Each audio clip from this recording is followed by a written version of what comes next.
History remembers kings and conquerors, but Ethiopia had an empress who outshone them all, Taytu Betul. She was more than a queen. She was a strategist, a builder, and a fierce defender of her people.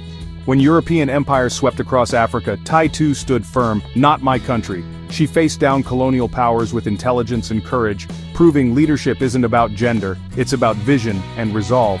In the late 1800s, as Africa was carved up by foreign powers, Taytu was in the thick of Ethiopia's resistance. She wasn't content to rule from the palace. She was in war rooms, on battlefields, and at the heart of every major decision. Her story is one of relentless resistance, using both diplomacy and strategy to protect her nation. Taytu co-founded Ethiopia's capital and commanded troops, shattering every expectation of her time. Her legacy is proof that true power comes from conviction and action. This is not a fairy tale queen, this is a real-life empress who changed history. We'll explore how Taytu's leadership shaped Ethiopia's destiny and inspired a continent. Forget the stereotypes. Taytu Betul was a legend who rewrote the rules. Her life is a reminder that heroes come in all forms, and sometimes, the world's greatest leaders are the ones least expected. Let's dive into the story of the empress who defied empires. This is Taytu Betul, the queen who stood against the world. Taytu Betul was born into Ethiopian nobility in 1851, surrounded by power and politics.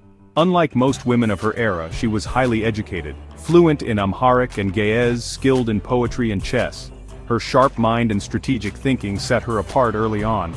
Political marriages taught her the art of negotiation and alliance building. Each union expanded her influence and deepened her understanding of Ethiopia's complex power structure. By adulthood, Taytu was a respected landowner and political force, not just a noblewoman. She built her own network of followers and resources, earning a reputation for shrewdness. Taytu's leadership was forged long before she became empress. She was always a player, never a pawn. Her intelligence and experience prepared her for the challenges ahead. She wasn't defined by her marriage, she was a leader in her own right. Taytu Betul was ready to shape history.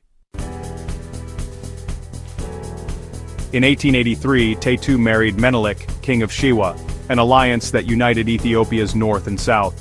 Their marriage was a political masterstroke, creating a foundation for a unified nation. Taytu was no mere consort, she was Menelik's closest advisor and a co-ruler in all but name.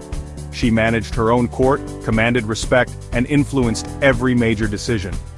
Together they built a new Ethiopia, symbolized by the founding of Addis Ababa. Taytu chose the site for the capital, drawn by its hot springs and strategic location. Her vision transformed a valley into a thriving city, the heart of a modern empire. She was a builder and a visionary, shaping both the land and the nation's future.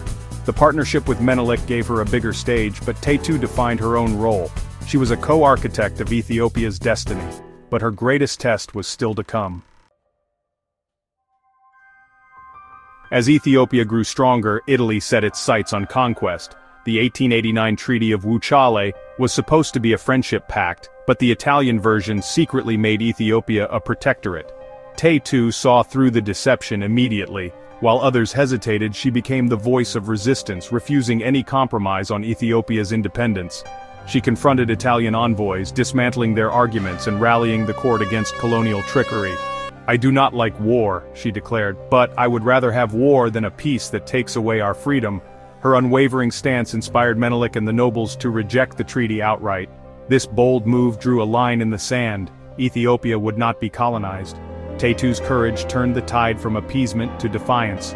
War with Italy became inevitable, but she made it clear, freedom was not negotiable. Her leadership set the stage for a historic confrontation. Taytu was not just the empress, she was the nation's conscience. The fight for Ethiopia's soul was about to begin. When Italy invaded in 1895, Taytu led from the front, commanding her own army and marching with Menelik. She was a commander, strategist, and inspiration to every soldier. On the battlefield, Taytu's tactical mind was invaluable. During the siege of Mekelle, she ordered the capture of the Italians' water supply, forcing their surrender. This victory boosted Ethiopian morale and proved the power of smart strategy over superior weapons. At the Battle of Adwa, Taytu managed logistics, supply lines, and reserve artillery, crucial roles in the chaos of war.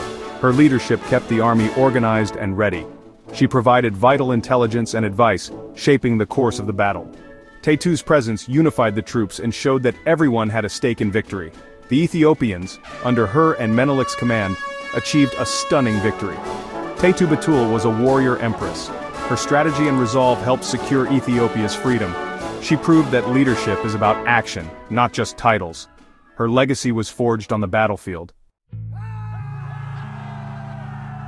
The victory at Adwa shocked the world. An African nation had defeated a European empire. Ethiopia's independence was secured, inspiring anti-colonial movements across Africa and beyond. Taytu remained a central figure, governing during Menelik's illness and defending Ethiopia's sovereignty. Even as rivals tried to sideline her, she never wavered in her commitment to her country. She is remembered as a mother of the nation, a brilliant diplomat, and a military strategist. Taytu broke every mold, showing what women and African leaders could achieve. Her story inspires generations to stand up for justice and freedom. Taytu Betul's legacy extends far beyond Ethiopia. She is a symbol of resistance and empowerment. Her courage changed history. She fought for her people and won. Taytu Betul, warrior, empress, and hero. Her spirit lives on in every fight for freedom.